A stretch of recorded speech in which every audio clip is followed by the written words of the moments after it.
Friends, இந்த video போன சனிக்கிழமை எடுத்த வீடியோ. அன்றைக்கி பிள்ளைங்களுக்கு ஸ்கூல் லீவு. காலையிலேயே வந்து பூரி கிழங்கு தான் டிஃபனுக்கு பண்ணலாம் அப்படின்னு சொல்லிட்டு அதை ரெடி பண்ணிட்டு இருந்தேன். லீவு நாட்களில் தான் இந்த பூரியெல்லாம் அதிகமாக போடுது. ஏன்னா பிள்ளைங்களுமே ஃப்ரீயாக சாப்பிடுவாங்க, நமக்குமே செய்கிறதுக்கு வந்து ஃப்ரீயாக பண்ணலாமா, அதனால் ஸ்கூல் டைமில் அப்படின்னா ரொம்ப அவசரமாக பண்ணுற மாதிரி இருக்கும்.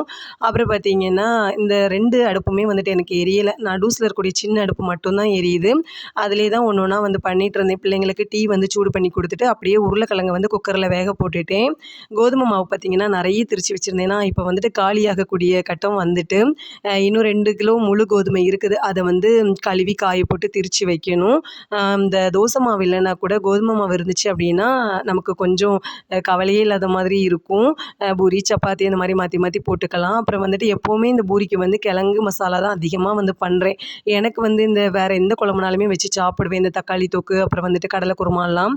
ஆனால் பிள்ளைங்களுக்கு வந்து இந்த இதுதான் பிடிக்கும். அதுவும் என் பொண்ணுக்கு வந்து இந்த உருளைக்கிழங்கு மசாலா மட்டும்தான் பிடிக்கும். அது இருந்தால் மட்டும்தான் பூரி சாப்பிடுவா. அதனால் அதிகமாக இதே தான் வைக்கிறது. அப்புறம் என் பொண்ணு வந்து இப்போ 4th ஸ்டாண்டர்ட் போகிறாளா, இந்த வெங்காயம் கட் பண்ணுறது ரொம்ப பிடிக்கும் அவளுக்கு. எனக்கு வந்துட்டு இப்போ எதுக்கு வெங்காயம் கட் பண்ணாலுமே அவள் தான் வந்து கட் பண்ணி தருவா. என்னமோ ரொம்ப வசதியாக இருக்குது. அவளை வந்து நான் வந்து எந்த வேலையும் வாங்க மாட்டேன். அவளாக விருப்பப்பட்டு பண்ணுறா. அன்னைக்கு பார்த்தீங்கன்னா நான் தான் பண்ணேன். அவள் தூங்கிட்டு இருந்தா. அதனால் நானே பண்ணிட்டேன். அப்புறம் பார்த்தீங்கன்னா பூரியெல்லாம் வந்து சுட்டாச்சு. எல்லாமே நல்லா போயிட்டுருக்குன்னு நினச்சிட்டு இருக்கக்கூடிய நேரத்தில் பார்த்தீங்கன்னா டக்குன்னு கேஸ் வந்து காலி ஆயிட்டு, அப்புறம் அந்த குழம்ப மட்டும் வெளியில் வந்துட்டு விறகடுப்பில் போட்டு கொதிக்க வச்சு எடுத்துட்டேன்.